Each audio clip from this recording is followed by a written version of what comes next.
most clients that come for TikTok don't really know how to use the platform, so they don't have a content plan for it. Many have some content, they are just not very sure how to repurpose it for TikTok, or how to produce content that is relevant for TikTok, and where else could they use it. And one thing that we look in parallel with them when we try to identify the sweet spot for them to start to communicate or to produce the content is, are they using, for example, Insta Reels and Stories enough already? Because if they do, maybe we could tweak that a bit, and then maybe we can start to produce the right content for both Reels and TikTok, for example. This works very well for B2C brands in general. And the answer is that not too many brands use, for example, Reels either way. So then it's a it's a dual opportunity here to tweak the content or produce content that is able to be distributed through two channels instead of one. And then we look at what's existent so that we can see if we have a basis on which we can build, so that the channel doesn't start from scratch, but we have maybe 9 or 12 pieces of content that we can use to build up a nice feed. And then we look at the communications plan and we think about what type of content would be not cringe and also interesting or funny, because you don't want to produce content for TikTok just for the sake of producing TikTok content, because nobody's gonna appreciate it or consume it, and that's basically the TikTok algorithm. Good quality content that is being appreciated and is being shared usually tends to perform better and better, and it builds on this snowball effect.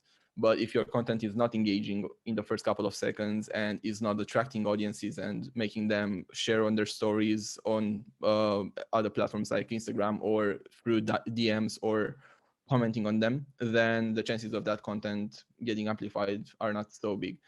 So really think like getting them together with us and trying to identify the what's a good communication for them, and see if there's anything that we can use to start with, so we don't start from scratch and actually sort of jump start in this direction. And then organizing the planning for the future content, so that if they have a photo shooting or if they have an event that happens in store or online even, but mostly in store or outdoors, then they can also spot themselves the opportunities to shoot that type of content that is more organic and that can be cut and is maybe even funny, or shows the insights from the company and the team and the behind the scenes, and then we can put that together in videos so that we can perform well on TikTok.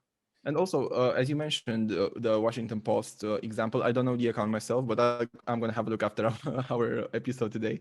But this is a great chance to reinvent your brand or to showcase another side of the story that maybe people didn't really know. You just have to pay attention not to be, again, cringe or not to damage your brand's reputation. So, apply some good taste to it, but or don't force it. But you can be people want to be entertained on TikTok, like either entertained or they want to hear some very interesting tricks, tips. There are some channels that do especially well with tricks about karate or about what you can do with your iPhone that you didn't know, or psychology and things like this. So if this could be the type of content that would be relevant for your business, then maybe you can get somebody in the team that is more charismatic, maybe that like being in front of a camera. It doesn't have to be like you the director or you the marketing manager necessarily. Just somebody that enjoys the channel, maybe has maybe is a user of the channel, that'd be even better. And then think about the content this way. So either tips and tricks and really interesting stuff that adds some value but is dynamic as well, or just fun things.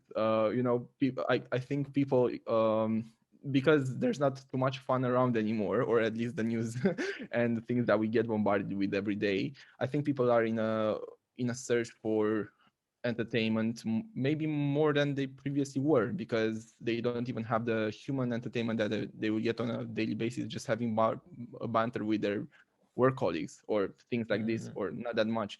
So they are hungry for this type of content, and if you can be cool and interesting and funny at the same time as a brand on TikTok, then this could work in your advantage. And mainly for the younger demographic that is using TikTok, this could be very well appreciated. But now again, go back to your communication strategy, and make sure that you don't post the same picture, the same movies or clips from TikTok to LinkedIn, because that wouldn't be suitable. So just make sure that you understand the audience very well, and Yeah. then just see how you can play with it.